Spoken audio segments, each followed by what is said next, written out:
కూడి వచ్చిన మీ అందరికీ ప్రభు నామములో వందనాలు. యేసయ్య నామానికి స్తోత్రం కలుగును గాక. హల్లెలూయా. చాలా సంతోషం. మరొక దినాన దేవుని యొక్క మాటలు ధ్యానం చేసుకోవడానికి ప్రభు మనకు సహాయం చేసిన విధానం కొరకు అరణ్యపు అనుభవాలు అనే సిరీస్ మనం మాట్లాడుకుంటున్నాం. ఈ వారమంతా అదే మాట్లాడతామని చెప్పాను. పరీక్షించబడే సమయం ప్రతి ఒక్కరికి వస్తుందని సోమవారం రోజు మనం మాట్లాడుకున్నాం. మంగళవారం రోజున అంటే నిన్నటి దినాన మొదటి శోధన, యేసు ప్రభులు వారు ఎదుర్కొన్న 3 రకాల శోధనలో మొదటి శోధనను మనం మాట్లాడుకోవటం జరిగింది. ఈరోజు ముందుగా అనౌన్స్ చేసినట్లు 2వ శోధనను గురించి మనం మాట్లాడుకోబోతున్నాం. రండి, మత్తయి సువార్త 4వ అధ్యాయము 6-7 వచనాలు ఇలా ఉన్నాయి. నీవు దేవుని కుమారుడు అయితే క్రిందికి దుముకుము, ఆయన నిన్ను గూర్చి తన దూతలకు ఆజ్ఞాపించును, నీ పాదమెప్పుడైనను రాతికి తగలకుండా వారు నిన్ను చేతులతో ఎత్తుకొందురు అని వ్రాయబడి ఉన్నదని ఆయనతో చెప్పాను.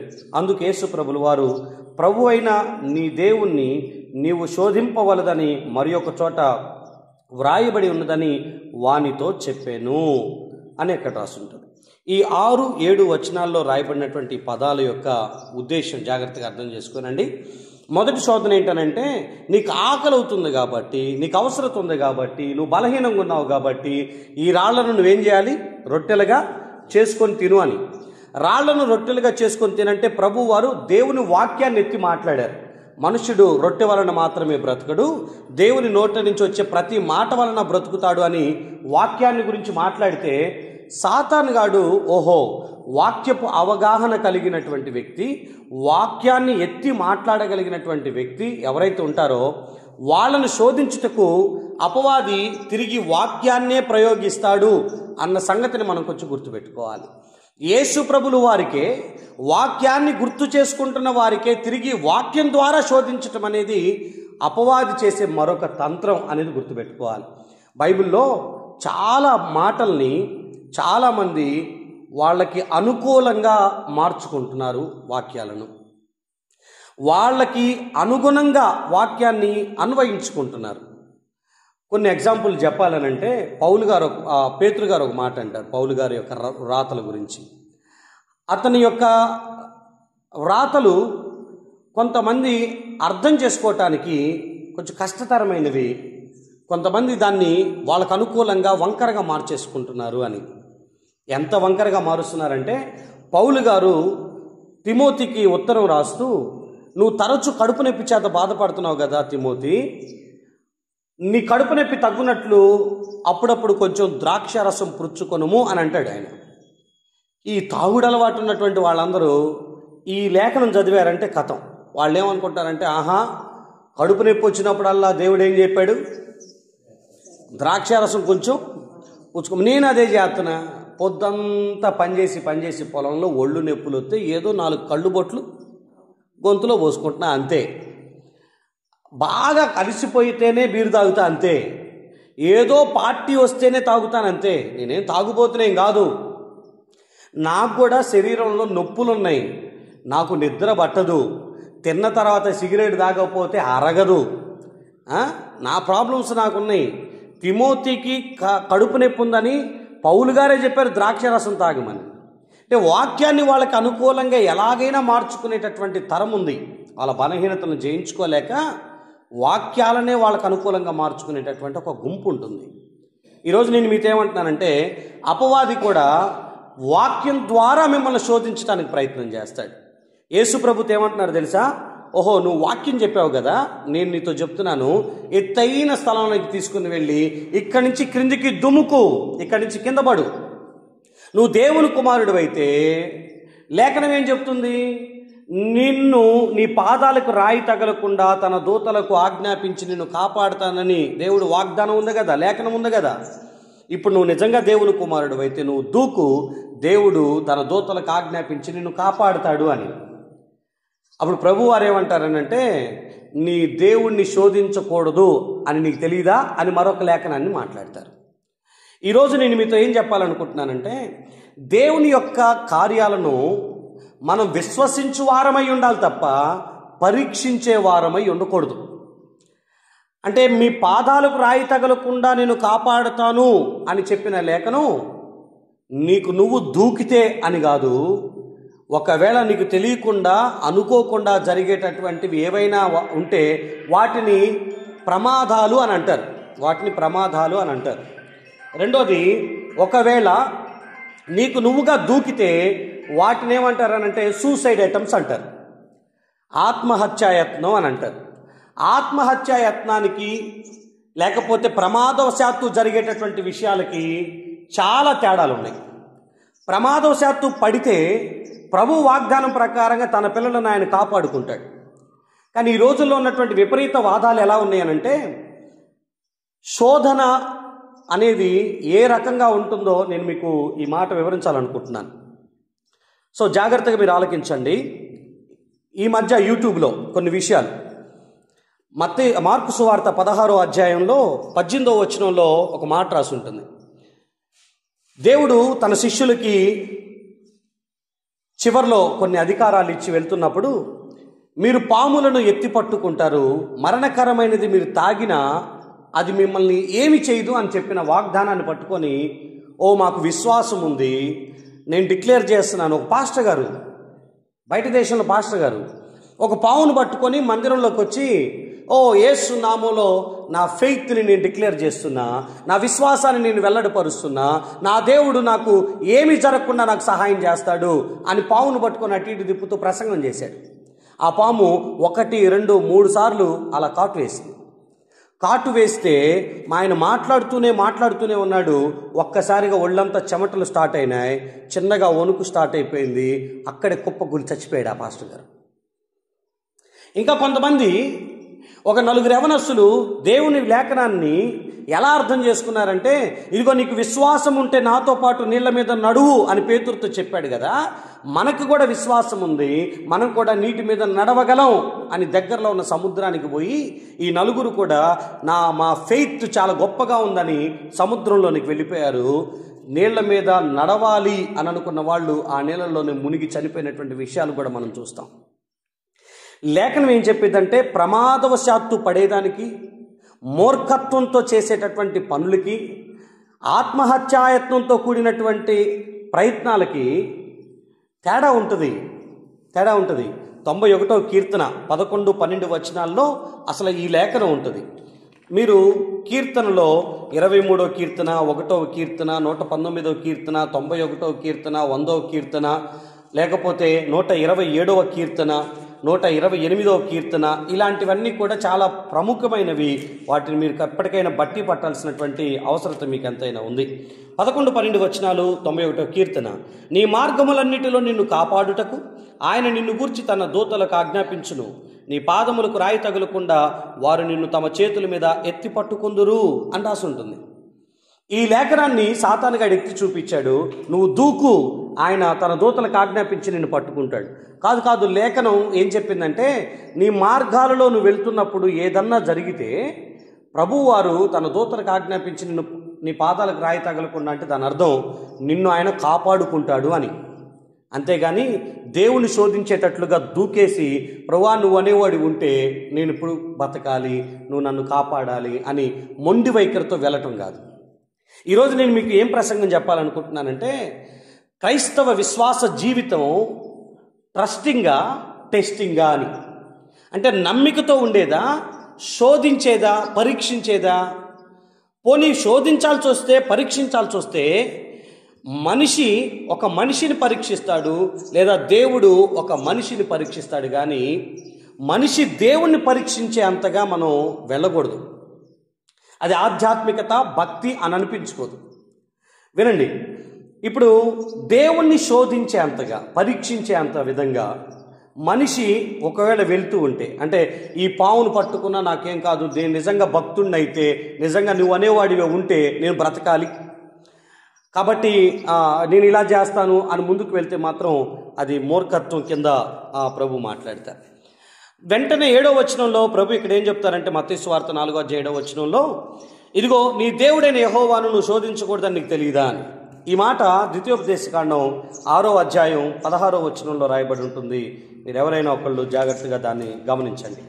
ద్వితీయోపదేశకాండం 6వ అధ్యాయం 16వ వచనం, అక్కడ ఇలా రాస్తుంది, 6:16లో ప్రభు చాలా స్పష్టంగా మాట్లాడిన మాట, మీరు మస్సాలో మీ దేవుడైన యెహోవాను శోధించినట్లు ఆయనను శోధించకూడదు. మీరు మస్సాలో ఆయన్ని శోధించినట్లుగా ఆయన మీరు శోధించకూడదు. దేవుణ్ణి మీరు శోధించకూడదు. దేవుణ్ణి మీరు పరీక్షించాల్సిన అవసరం లేదు. ఆయనను టెస్ట్ చేయాల్సినటువంటి పరిస్థితిలో ఆయన లేడు. అది నేను అంటున్నాను. ఆయన్ని మీరు పరీక్షించే అంత చిన్న విధానంలో ఆయన లేడు. చాలామందికి డౌట్ ఏంటనంటే ఆ ప్రభు మనకు సహాయం చేస్తాడా లేదా, ఆయన ఉన్నాడా లేదా, మేము పరీక్షిస్తామని. అవసరమే లేదు. నేను కొన్ని లేఖనాలు ఈరోజు మీతో మాట్లాడతాను. బైబిల్లో కొంతమంది ఆయన్ని పరీక్షించారు. ఏ విషయంలో పరీక్షించారు, ఎందుకు పరీక్షించాల్సి వచ్చిందో నేను కొన్ని మాటలు మీకు జ్ఞాపకం చేస్తాను. నిర్గమాకాండం మీరు 17వ అధ్యాయం 7వ వచనం ఒకసారి చూడండి. నిర్గమాకాండం 17వ అధ్యాయం 7వ వచనం. ఏంటి మస్సా, ఏంటి ఈ మెరీబా అనేటటువంటి అర్థాలు ఏంటంటే 17 అధ్యాయం 7వ వచనంలో ఈ విధంగా రాసి ఉంటుంది. అప్పుడు ఇశ్రాయేలులు చేసిన వాదమును బట్టి యెహోవా తన మధ్య ఉన్నాడో లేడో అని వారు యెహోవాను శోధించుటను బట్టి అతడు ఆ చోటికి మస్సా అనియు మెరీబా అనియు పేర్లు పెట్టెను అని. జరిగింది ఏంటనంటే, అంటే మస్సా అనంటే అక్కడ రాయబడిన పదం శోధించుట, మెరీబా అంటే వాదన పెట్టుకోట. సేవకుడితో వాదన, దేవునితో శోధించటం, ఈ రెండు వాళ్ళు చేశారు. దేని విషయమై? వాళ్ళకి దాహమైంది. వాళ్ళు వెళ్తున్న అరణ్యంలో నీళ్లు దొరకలేదు. నీళ్లు దొరకనందున మేము ఇక్కడే చచ్చిపోతామేమో అని అనుకొని దేవుడి మీద సనుగుతూ సేవకుడితో గొడవలు పెట్టుకుంటూ ఒక మాట అన్నారు. ఏమన్నారంటే, ఇదిగో దేవుడు అసలు ఉన్నాడో లేడో మాకు తెలియాలి, అందుకని దేవుడిని మేము శోధిస్తున్నామని. దేవుడు ఉన్నాడో లేడో అనే ప్రశ్న అరణ్యంలోనికి రాక మునిపే 10 తెగుళ్ళ చేత దేవుడు తన ప్రత్యక్షతను, అద్భుతాలను జరిగించినప్పుడు స్వయంగా అనుభవించిన వాళ్ళు. అంటే మీరు గమనిస్తే ఒకవైపంతా చీకటి ఐగుప్తీయులకి, ఇశ్రాయేలీయులందరికీ వెలుగు. ఒకవైపంతా మరణాలు, మరొక వైపంతా మరణపు కేకే లేకున్నటువంటి జీవం. ఒకవైపు మిడతలు, కప్పలు, పేర్లు, దద్దుర్లు, లేకపోతే భయంకరమైనటువంటి పరిస్థితులు, నీళ్లు రక్తంగా మారటం అంతా ఐగుప్తులో జరుగుతుంది. అదే చోట ఉన్నటువంటి ఇశ్రాయేలు పాలనలో మాత్రం ఏ ఒక్క ప్రమాదం, ఏ ఒక్క తెగులు లేకుండా సుభిక్షంగా బ్రతికారు. పగలు మేఘస్తంభంగా ప్రభు నడిచినప్పుడు, ఎర్ర సముద్రాన్ని 2గా చీల్చినప్పుడు, అరణ్యంలో వీళ్ళందరినీ మన్నాతో పోషిస్తున్నప్పుడు వీళ్ళకి అనిపించలేదు దేవుడు ఉన్నాడో లేడో అని. మనం ఇవన్నీ దేవుడు అనేవాడు లేకపోతే ఇవన్నీ మా జీవితంలో ఎలా జరిగి ఉండేవి? అసలు ఈ అద్భుతాలన్నీ ఎవరు చేసి ఉండేవాళ్ళు? ఇవేం పట్టట్లేదు. నీళ్లు దొరక్కపోతే దేవుణ్ణి పరిశోధించడానికి ప్రయత్నం చేస్తున్నారు. ఏంటో తెలుసా? ఆయన ఉన్నాడో లేడో అని వారు యెహోవాను శోధిస్తూ వచ్చారంట. నేను ఇంకొక విషయం జ్ఞాపకం చేస్తాను రండి. కీర్తన 78వ కీర్తన దగ్గరికి మీరు రండి. 78వ కీర్తన మీరు 15వ వచనం నుంచి 22వ వచనం వరకు నేను చదువుతాను. కొంచెం జాగ్రత్తగా, శ్రద్ధగా మీరు ఆలకించడానికి ప్రయత్నం చేయండి. 78వ కీర్తనలో 15వ వచనం నుంచి చాలా పెద్ద కీర్తన ఇది. 72 వచనాలతో కూడిన కీర్తన. 15వ వచనంలో, అరణ్యములో ఆయన బండలు చీల్చి సముద్రమంత సమృద్ధిగా వారికి నీరు త్రాగనిచ్చాను. బండలో నుండి ఆయన నీటి కాలువలు రప్పించెను. నదుల వలె నీళ్లు ప్రవహింపజేశాను. అయినను వారు ఆయనకు విరోధంగా ఇంకనూ పాపం చేయుచూనే వచ్చింది. అడవిలో మహోన్నతుని మీద తిరగబడ్డారు. వారు తమ ఆశ కొలది ఆహారమును అడుగుచు తమ హృదయంలో దేవుణ్ణి శోధించారు. ఎలా శోధించారు తెలుసా? ఈ అరణ్యంలో దేవుడు భోజనం సిద్ధపరచగలడా అనుచు వారు దేవునికి విరోధంగా మాట్లాడి, ఆయన బండను కొట్టగా నీరు ఉబికెను, నీళ్లు కాలువలై పారెను. ఆయన ఆహారము ఇయ్యగలడా? ఆయన తన ప్రజలకు మాంసం సిద్ధపరచగలడా అని వారు చెప్పుకొనిరి. యెహోవా ఈ మాట విని కోపగించెను. యాకోబు సంతతిని దహించి వేయుటకు అగ్ని రాజేను, ఇశ్రాయేలు సంతతిని హరించి వేయుటకు కోపము పుట్టెను.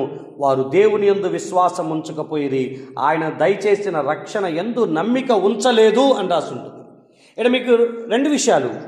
వాళ్ళు నమ్మిక ఉంచలేదు, వాళ్ళు విశ్వసించలేదు. వాళ్ళు దేవుణ్ణి శోధించారు. ఎలా అంటే ఒకళ్ళేమో మస్సాలో దేవుడు ఉన్నాడో లేడో మేము తెలుసుకోవాలని శోధించారు. వీళ్ళేమో ఈ అరణ్యంలో దేవుడు మాకు భోజనం పెట్టగలడా, మాకు మాంసం ఇవ్వగలడా అని వీళ్ళు కూడా దేవుడిని శోధించడానికి, టెస్ట్ చేయడానికి వాళ్ళు ప్రయత్నం చేస్తున్నారు. ఇక్కడ కూర్చున్న మీ అందరితో ఈ మాట జ్ఞాపకం చేస్తున్నా, దేవుని యొక్క శక్తి సామర్థ్యాలను మనం పరీక్షించే అంత గొప్పవాళ్ళం కాదు.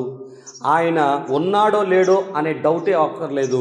ఆయనకి ఇవ్వబడిన పేరులో ఒక పేరేంటంటే ఆయన ఉన్నవాడు అనువాడు అనేన దేవుడు. ఆయన ఉన్నవాడు అనువాడు అనబడేటటువంటి దేవుడు ఆయన. ఇట్లాగే మోషే దగ్గరికి చాలామంది వచ్చి అయ్యా మాకు మాంసాహారం కావాలని అడుగుతారు. మోషే గారు ఏం ఫీల్ అవుతారంటే ఇప్పటిదాకా ఆయనే ఏదో అద్భుతాలు చేసినట్టు. సేవకులకి ఈ మధ్య ఈ ఫీలింగ్ ఎక్కువైపోతుంది. ఏంటి ఆ ఫీలింగ్ అని అంటే, ఇదిగో ఇప్పుడు దాకా ఎర్ర సముద్రం చీల్చబడింది నా ప్రార్థనను బట్టే, ఇదిగో ఇశ్రాయేలీలందరూ ఐగుప్తుల నుంచి బయటకు వచ్చింది నా శక్తి సామర్థ్యాలను బట్టే, బండలో నుంచి నీళ్లు నేను కర్రతో కొడితేనే వచ్చినాయి, ఆకాశంలో నుంచి మన్నా నేను ప్రార్థన చేస్తేనే వచ్చింది అని అనుకుంటున్నాడో ఏమో తెలియదు. కానీ ప్రజలు వచ్చి మాంసాహారం అడిగితే సేవకుడు ఏం చేయాలి? డైరెక్ట్గా ప్రభు దగ్గరికి వెళ్ళి, ప్రభువా నీ ప్రజలు మాంసాహారం అడుగుతున్నారు అని దేవుడి దగ్గర ప్రార్థించాలి. ఎర్ర సముద్రం వచ్చినప్పుడు ప్రార్థించినట్లు, ఇగో నీటి కొరత వచ్చినప్పుడు ప్రార్థించినట్లు, ఆకాశంలో నుంచి మన్నా కావాలనుకున్నప్పుడు ప్రార్థించినట్లు మాంసాహారం అడుగుతున్నారని ప్రార్థించాలి.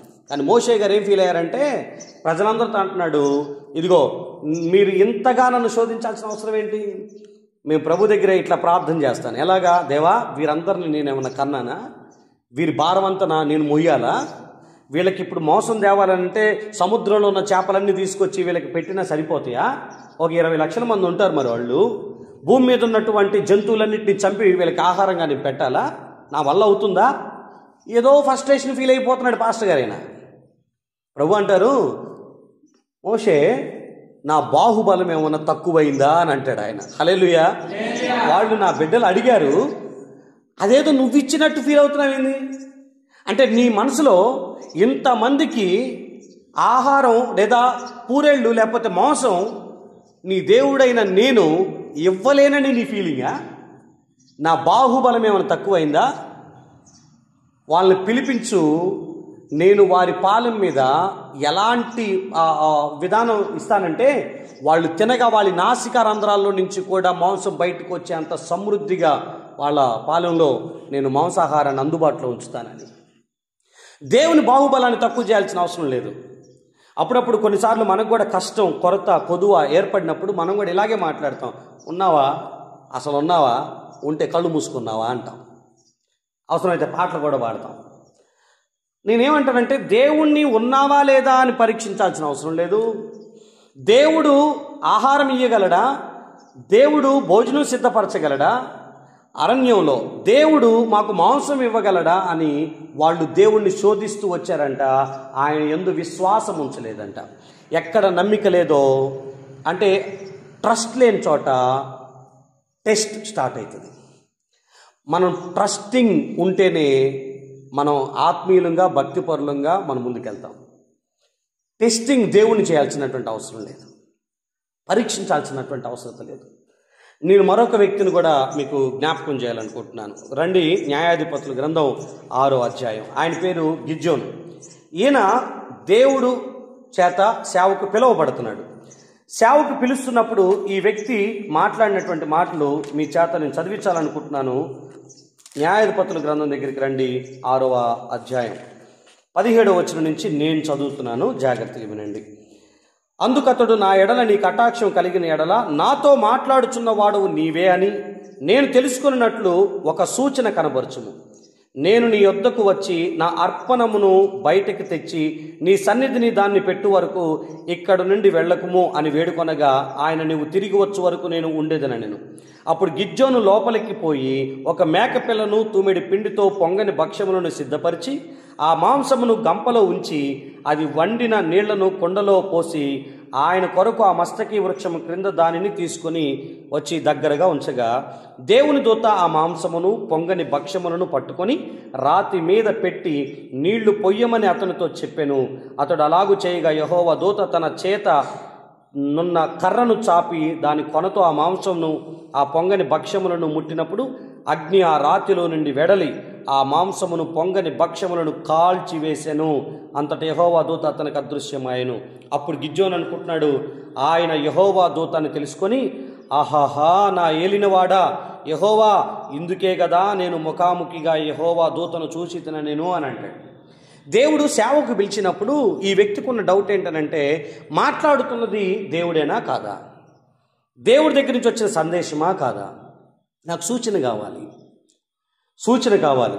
దానికోసం నేనేం చేస్తున్నానంటే, ఇదిగో ఒక మాంసాన్ని తీసుకొని వచ్చి ఇక్కడ పెడుతున్నాను, కొన్ని పొంగని భక్ష్యాలను తీసుకొచ్చి ఇక్కడ పెడుతున్నాను, వీటిని నీళ్లతో నింపుతున్నాను. నువ్వే గనక దేవుడు అయితే, నువ్వే గనక నన్ను సేవకు పిలిస్తే ఇగో ఇవన్నీ కూడా కాలిపోవాలని.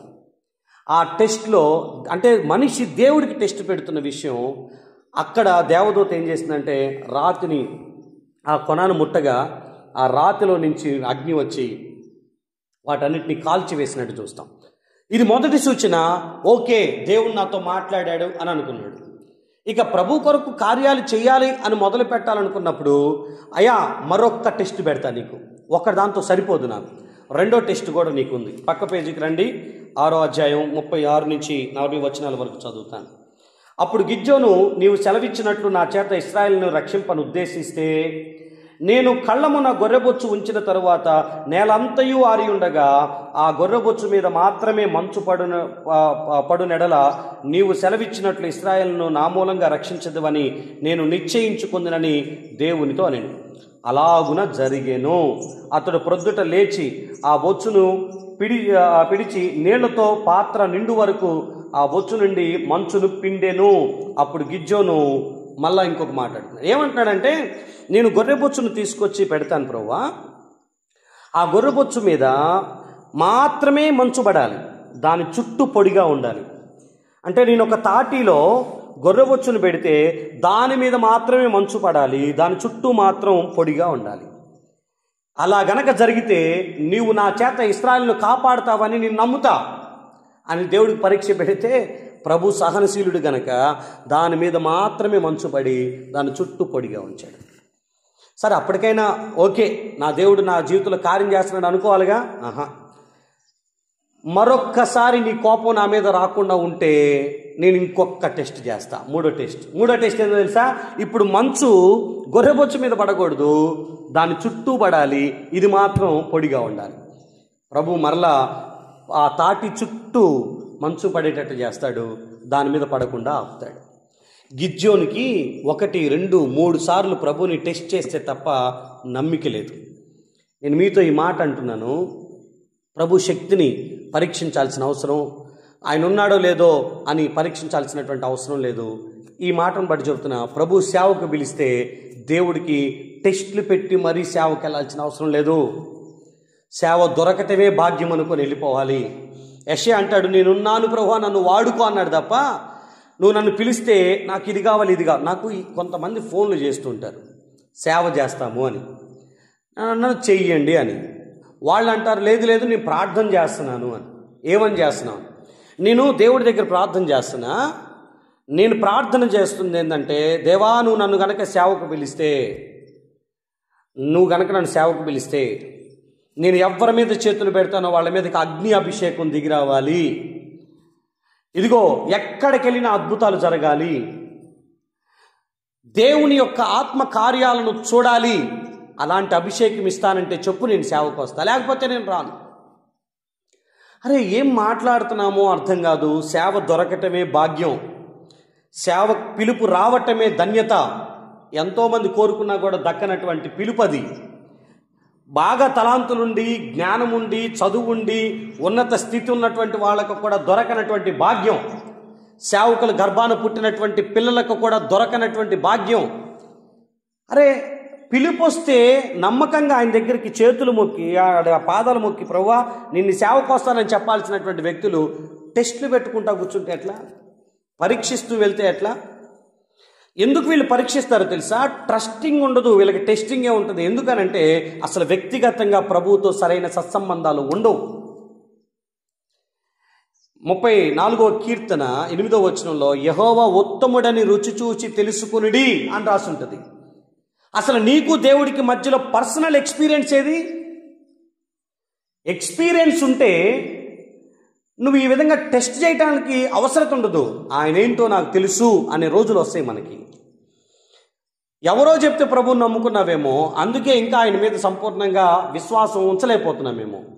మనం చేయాల్సిన పని ఏంటంటే ముందు ప్రభు ఉత్తముడని, ఆయన దేవుడని నువ్వు రుచి చూసి తెలుసుకో. నువ్వు పర్సనల్గా ఎక్స్పీరియన్స్ అవ్వు, వ్యక్తిగతంగా నువ్వు అనుభవించు దేవుణ్ణి. ఆయన స్వరాన్ని విను, ఆయన ఉనికిని అర్థం చేసుకో, ఆయన ప్రేమను అనుభవించు. ఆయన లేఖనం ద్వారా, ఆయన ప్రార్థనలో ఆయన సన్నిధిని అనుభవిస్తున్నప్పుడు ఆయన నీకు ఎంత చేరువలో ఉన్నాడో అర్థం చేసుకో. అసలు ఆయనతో మీకు ఫెలోషిప్ ఏది? దేవుడు ఒక మనిషితో స్నేహం చేసే విధానం ఎంత గొప్పగా ఉంటుందనంటే, అబ్రహాముని దేవుడు ఒక మనిషిని ఎలా పిలిచాడంటే, నా స్నేహితుడైన అబ్రహాము అని అన్నాడు. నా స్నేహితుడైన అబ్రహాముతో నేను చేయబోతున్న కార్యాన్ని చేయకుండా దాచుకోగలుగుతానా? నా స్నేహితుడితో అన్నీ చెప్పుకుంటానని సొదొమ గొమొరా మీద ఏమేం చేయబోతున్నాడో ఆ విషయాలన్నింటినీ కూడా ఇదిగో అబ్రహాముతో పంచుకున్నాడు. దావీదుతో అంటాడు కదా, నువ్వు నా హృదయానుసారుడివి అని. దానియేలుతో అంటాడు కదా, నువ్వు నా ఇష్టానుసారుడివి అని. మోషేతో అంటాడు కదా, నువ్వు నాకు భూమి మీద ఉన్న వారిలో నమ్మకస్తుడివి, మిక్కిలి సాత్వికుడివి అని. ప్రభు మనసు ఒక మనిషితో ఎంత మమేకమై ఉంటుందో చాలా అద్భుతం. హానోకు ఆయనతో నడిచేను అని రాసి ఉంటుంది. అరే, దేవునితో పర్సనల్ ఎక్స్పీరియన్స్ ఉంది వాళ్ళకి. కానీ ఈ రోజుల్లో భక్తి అంటే ఆదివారం వచ్చి వెళ్ళిపోయేదిగా ఉంటుంది కనుక వ్యక్తిగతంగా దేవుడితో సరైన సత్సంబంధాలు లేవు. అందుకే ఆయన ఏంటో మీకు పూర్తిగా అర్థం కాదు. ఇప్పుడు నా గురించి బయటోళ్ళకి సగం తెలుసు, సగం తెలియకపోవచ్చు. కానీ నాతోనే ఉండి నాతోనే తిరిగేటటువంటి వాళ్ళకి నా గురించి బయటోళ్ళ కంటే కూడా ఎక్కువ అర్థమవుతుంది. నేనేంటో, నా పరిస్థితి ఏంటో, నా మనస్తత్వం ఏంటో, నా ఆలోచనలు ఏంటో నాతో నడిచేవాడికే అర్థమవుతుంది తప్ప ఎక్కడో బయట ఉండి చూసేవాడికి అర్థం కాదు. ఎక్కడో ఉండి విన్నావేమో యేసు ప్రభు గురించి, కానీ ఆయనతో కలిసి నడువు, ఆయనతో స్నేహం చేయి, ఆయన ఉత్తముడని రుచి చూసి తెలుసుకో. పర్సనల్గా ఆయనతో నువ్వు సమయం గడుపు, ఆయన ఏంటో నీకు అర్థమైంది. అప్పుడు అనుమానాలు రావు, శోధించాల్సినటువంటి అవసరం ఉండదు. సో దేవుని శోధించాల్సిన అక్కరే లేదు. ఎందుకంటే ఆయన అబద్ధమాడు. సంఖ్యాకాండం 23వ అధ్యాయం 19వ వచనంలో అబద్ధమాడుటకు ఆయన నరుడు కాదు, ఇదిగో పశ్చాత్తాపట్టుటకు ఆయన నరపుత్రుడు కాదు. ఆయన ఏం అబద్ధాలు ఆడ, ఆయన మాట ఇచ్చాడంటే కార్యం చేస్తాడంతే. నేను చేస్తానంటే చేస్తాడంతే. హెబ్రీ పత్రిక 11వ అధ్యాయం 11వ వచనంలో ఇదిగో వాగ్దానం చేసిన వాడు నమ్మదగిన వాడని శారమ్మ నమ్మి ఆ వాగ్దాన ఫలాన్ని అనుభవించిందంట. వాగ్దానం చేసిన వాడు నమ్మదగిన వాడు, మాట ఇచ్చిన వాడు నరుడు కాదు, దేవుడు అది నెరవేరుస్తాడు. ఇది వాళ్ళకున్న నమ్మకం, వాళ్ళకి దేవుడికి మధ్య ఉన్న సంబంధపు మాటలవి. అందుకే వాళ్ళు అంత గొప్పగా మాట్లాడారు. అబ్రహాముని దేవుడు పరీక్షించాడు, కానీ అబ్రహాము దేవుడిని ఎప్పుడు పరీక్షించాల. యోబుని దేవుడు పరీక్షించాడు, కానీ యోబు దేవుడిని ఎప్పుడు పరీక్షించాల. సో ఆదికాండం 22:1 అబ్రహాము దగ్గరకు వచ్చి దేవుడు మాట్లాడుతూ, నీకు ఒక్కగానొక్క కుమారుడైనటువంటి ఇస్సాకును నాకు బలిగా అర్పించు అని అంటే అర్పించడానికి సిద్ధపడిపోయాడు. విధేయత కలిగి ఉంటాడా లేదా అని దేవుడు పరీక్షిస్తే ఆ పరీక్షలో అబ్రహాము పాస్ అయినట్టుగా మనం చూస్తాం. యోబు జీవితాన్ని సాతాను గారితో మాట్లాడుతూ, భూమి మీద నువ్వు సంచరిస్తూ ఉండగా నా భక్తుడు నీకు కంటికి కనిపించాడా? అతడు నీతిమంతుడు, యథార్థవంతుడు, దేవుని యందు భయభక్తులు కలిగి చెడుతనాన్ని అసహించుకున్నటువంటి వాడు, అతని వంటి వాడు భూమి మీద ఎవరు లేరు అని చెప్తే, నువ్వు అన్నీ ఇచ్చావు కాబట్టి భక్తి చేస్తుండు, నువ్వు ఇచ్చినవన్నీ లాగేసుకున్నావు అనుకో, నీ ఎదుటే దూషించి వెళ్ళిపోతాడు. ప్రభు అంటారు, నీ చేతులు అతనున్నాడు, ఏమన్నా చేసుకో, అతని ప్రాణాన్ని ముట్టొద్దు. అయ్యా, నువ్వు చుట్టూ కంచె వేసావు కదా, అతని కలిగిన దానికి, ఇగో నేను కంచె తీస్తున్నా, అతని ప్రాణం ముట్టొద్దు, ఏమన్నా చేసుకో అని. ఎంత ఇబ్బందికరమైన పరిస్థితులు ఎదురైంది తెలుసా? 10 మంది పిల్లలు చచ్చిపోయారు, ఆస్తి పోయింది, గొర్రెలు, పంట పొలాలు అన్నీ పతనమైపోయినాయి. భార్య దూషించింది, స్నేహితులు దూషిస్తున్నారు, శరీరంలో రోగం వచ్చింది, తన దగ్గర పనిచేసిన వాళ్ళకి ఎగతాళిగా మారిపోయాడు. దారిని పోయే వాళ్ళందరూ కూడా తనలో వస్తున్నారు. తన ఎముకలు తనే చూసుకుంటూ తన శరీరం మీద పురుగులు పారటం గమనించాడు. రాత్రిపూట వస్తే ఇట్లా పడుకుందామా ఇలా పడుకుందామా తెలియక తెల్లవారు ఎప్పుడవుతుందా అని ఎదురు చూసినటువంటి క్షణాలు అయినవి.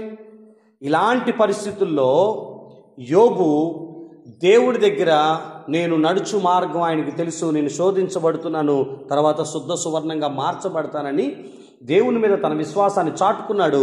రెండింతల ఆశీర్వాదాన్ని పొందుకోవటానికి కారణమయ్యింది.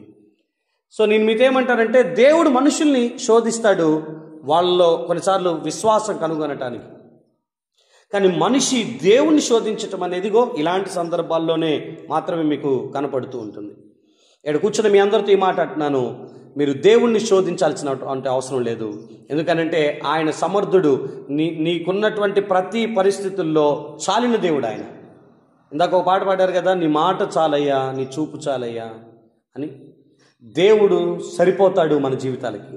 ఆయన ఉన్నవాడు అనువాడు. ఆయన బాహువు తక్కువ కాదు ఎప్పటికీ. ఆయన పిలిచే పిలుపు యొక్క భాగ్యం నీకు అర్థమైతే ఆయనను పరీక్షించాల్సినటువంటి అవసరత అక్కర ఎప్పటికీ రాదనేది మాత్రం నేను మీకు జ్ఞాపకం చేస్తున్నాను. సో ఈ విషయాలను గుర్తుపెట్టుకోనండి. మనల్ని దేవుడు పరీక్షించాలని కోరుకోవాలి. 26వ కీర్తన 2వ వచనం, 26వ కీర్తన 2వ వచనం. ఇక్కడ ప్రజలు ఎలా పాటలు పాడతారనంటే, దేవుడి దగ్గర ప్రార్థనాపూర్వకంగా ఈ పదాన్ని ఎత్తుతారు. యెహోవా నన్ను పరిశీలించుము, నన్ను పరీక్షించుము, నా అంతరింద్రియములను నా హృదయమును పరిశోధించుము అని మాట్లాడతారు. 139వ కీర్తన 23, 24 వచనంలో ఉన్నటువంటి మాటలను కూడా ఒక్కసారి జ్ఞాపకం చేసుకుందాం. 139వ కీర్తన, దేవా నన్ను పరిశోధించి నా హృదయమును తెలుసుకొనుము, నన్ను పరీక్షించి నా ఆలోచనను తెలుసుకొనుము, నీకు ఆయాసకరమైన మార్గము నా యందున్నదేమో చూడు, నిత్య మార్గమును నన్ను నడిపించుము. దేవా నా హృదయాన్ని పరీక్షించు, నన్ను పరిశీలించు అని వాళ్ళు అడిగారు. నన్ను పరీక్షించు, నన్ను పరిశోధించు అని అడిగారు.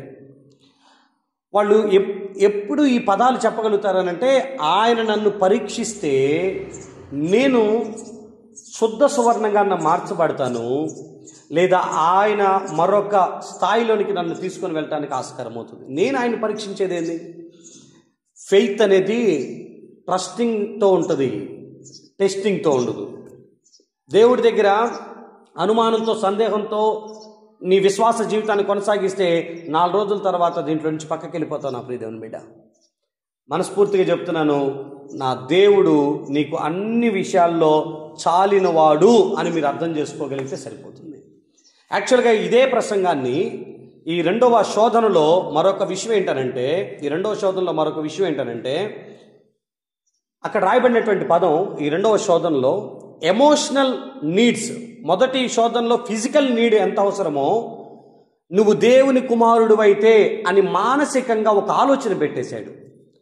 నువ్వు దేవుని బిడ్డవైతే, నువ్వు భక్తిపరుడువైతే, నువ్వు నీతిమంతుడువైతే, నువ్వు ఆయనకి ఇష్టడువైతే, ఆయన నీకు తోడై ఉంటే, ఆయన నీకు ఇంకా తన కృపను చూపుతూ ఉంటే, ఆయన నిన్ను ఇంకా ప్రేమిస్తూ ఉంటే ఈ కార్యం జరుగుతుంది కదా అన్నప్పుడు మనకు డౌటు, ఒకవేళ ఆయన నన్ను ప్రేమించట్లేదా, నన్ను క్షమించట్లేదా, ఆయన నాకు ఇంకా తోడై లేడా, నన్ను విడిచిపెట్టేసిండా, నేను ఆయన కుమారుణ్ణి కాదా? ఈ ప్రశ్నలు మన జీవితంలోకి వస్తూ ఉంటాయి. ఎమోషనల్గా వాడు మనల్ని టార్గెట్ చేస్తాడు, మానసికంగా మనల్ని శోధించడానికి ప్రయత్నం చేస్తాడు. ఓ యేసు నామములో వాక్యంతో దాన్ని జయించుదురుగాక. హల్లెలూయా. రాబోతున్న కాలంలో, అంటే రేపు 3వ శోధనను మాట్లాడుకుని అయిపోయిన తర్వాత వాక్యపు శక్తిని, ప్రార్థనా శక్తిని శుక్రవారం, శనివారం మనం మాట్లాడుకొని వాక్య భాగాన్ని మనం ముగించుకుందాం. ప్రభు ఈ మాటలు దీవించును గాక. మోకరించండి, కళ్ళు మూసుకునండి, ప్రార్థన చేసుకుందాం.